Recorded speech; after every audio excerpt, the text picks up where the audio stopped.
na bon ye kan enu bona do kwegbera hunto hunno avance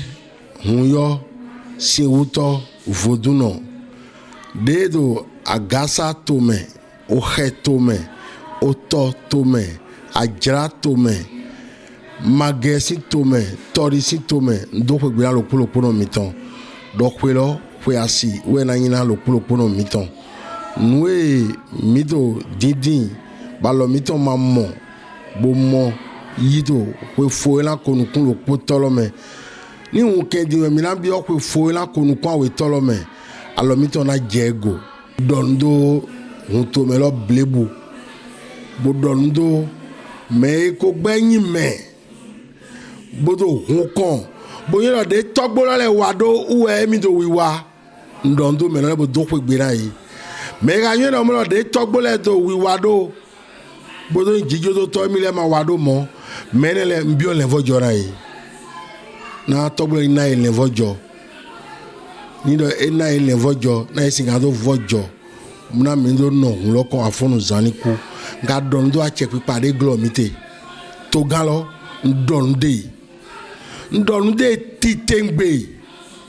e me da mo ndonde aduji to ya mo ndonde bi o khomena mi do mo lo nile to de nile do mo lo vodun na yin nwe yira zedaga nwe to de ma chido vodun e na yin nubo mi na sa do jono ayu wewele nu si sa to de ma pota la gban to me to li de o ze togbo le sinu boze do bayi nu si sa de na yin do mo lo ye maze lo le yamo nu e ra do hia e bo era mo bo e ka aja nu ne mo gbe oku era he bura do apon wa lo ene lo ndo nu eton de nu me se lo le ira plug be ko da gbe da fo ni e we de mewe mi do na bio e to vile na se gbe do ko ne wo so na se to vile sin gbe nu e to didi na to lo de pe e ma bapo ni ko eto ma so to ego kon gbede dagbede eto dindi na tolo na so yi dagbe do so ahosu mi mede yin ko jira zo wa tolo le bo yin oye yi tolo le so don do mi lo suga ko lo ko si na yin na mi azon ten lo era yi nu kon ndondo directeur des sports département où mettons et yin ronkanli. Année 2022, moi je suis beaucoup d'espoir, beaucoup d'espérance pour ce pays. Chez vous, je suis fière de ce que vous avez fait cette année 2022 avec la récupération de vos les artistes, l'héritage de ce royaume pris par les Français et d'autres pendant des siècles. Ça m'a beaucoup plu de voir qu'ils ont retourné les choses profondes qui ont des grandes significations ancestrales et culturelles aussi. Donc, j'aimerais voir plus de choses que ça. D'abord, je félicite le président, votre présidente, son excellence, bien sûr, pour la vision d'insister qu'il faut en fait retourner les choses qui viennent de la cœur, de profondeur de la culture, des créativités, l'histoire et la tradition de ce pays très important. Pas seulement pour moi, pour mon travail, mais aussi parce que avec une autre association avec qui je travaillais, nous sommes en train de chercher voir bien pour en fait envisionner comment nous pouvons capturer cette histoire, cette revalorisation que vous êtes en train de faire ici, pas par le processus de documentaire vidéo documentaire, pour que le monde puisse voir et apprécier les choses que vous faites ici. Donc, j'aimerais voir plus que ça cette année, l'année qui nous approche. Je pense que c'est une année bénie. La voie est ouverte, c'est ce que je vois. Pour nous et vous ici, j'aimerais voir plus de coopération, plus de liens, plus d'ouverture à nous dans la diaspora, l'ancienne diaspora, parce que vraiment c'est chez nous. On nous a arrachés d'ici, non pas notre volonté, notre ancêtre. Donc, je voudrais voir plus de l'amitié, plus de fraternité entre vous ici, dans ce pays, et vous avez déjà fait les démarches extraordinaires. Vraiment, je l'apprécie. Et je voudrais voir plus d'efforts. Moi, je suis très contente que j'ai eu toutes les années, plus que 20 ans, d'être ici, de connaître la culture, d'être au sein de la communauté, d'être reçu et à l'accueil que j'avais expérimenté pendant toutes ces années. C'est vraiment extraordinaire. Et donc, je viens avec les gens de chez moi et je voudrais voir plus de cette collaboration pour le développement, pour la réhabilitation de nous là-bas et vous ici aussi, comme frères et sœurs, et pour l'élévation de ce pays, de notre continent, là où normalement il mérite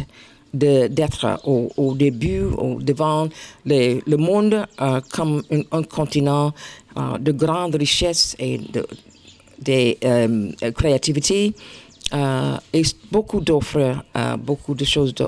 de partager avec ce monde. Donc, je voudrais voir plus que ça, plus de ces efforts. Et en fait, j'ai beaucoup de confiance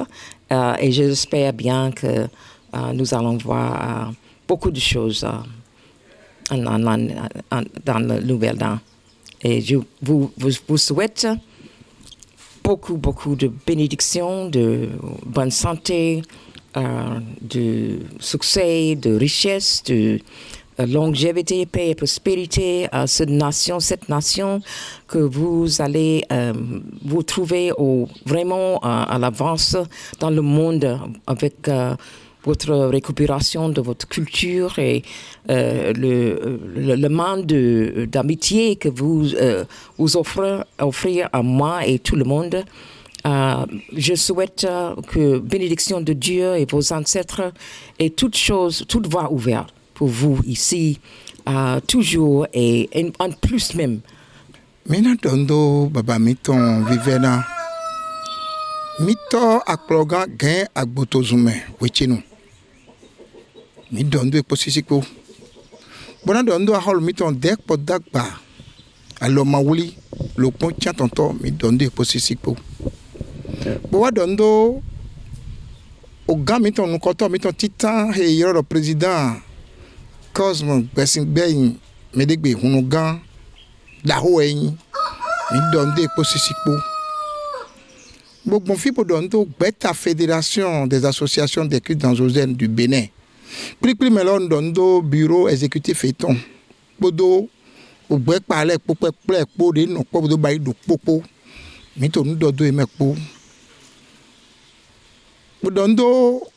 me de do ayon eton mi to do e mepo do ato ayon lo me. Me do ayon lo. Boda o hui o sun.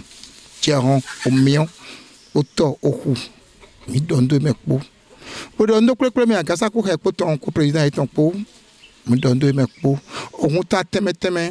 de to bene igbaji mi dondo mekpo ko pata fide pe ete aji bukono vava no mi dondo mekpo mi to ndo to kru no gbedo to bo epo mi ho ile do gbe bo mi po to fika ka jedin mi donde bo so to hi ho mala me ko za foro po je don bo to mi me da ile po papata Boso hikolmala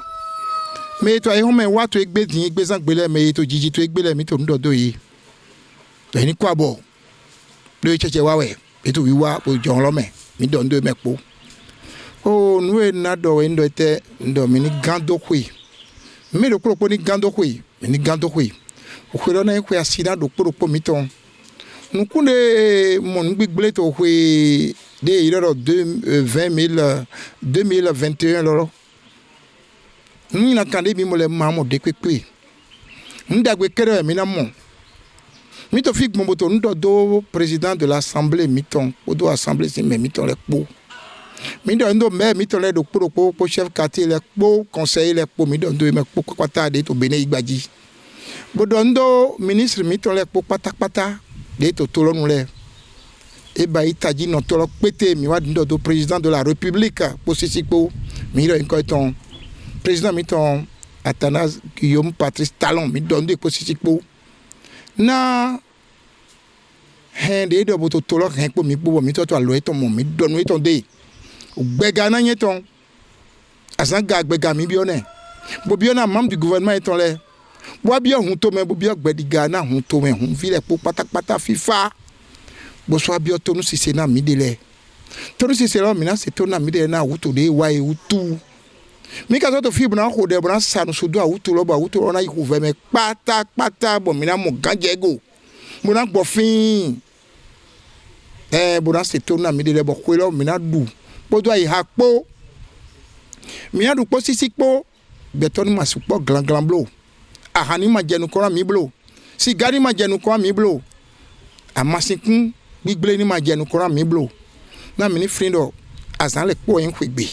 mi confie pour ton do au président d'honneur mi ton directeur Félicien Hunkan ma utonji mi don de posisi podo ogbena kun na mi ayon gbena kun to fine na mi do ni la kai de kwede mi se pe na mi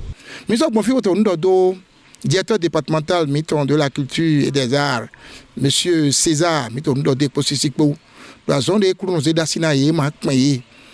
ma pin to clé ma pin to san mi to ndo do préfet mi ton na so de no wa po mi pa lo alome préfet de l'Ouémé département Ouémé to mi to ndo de sisipo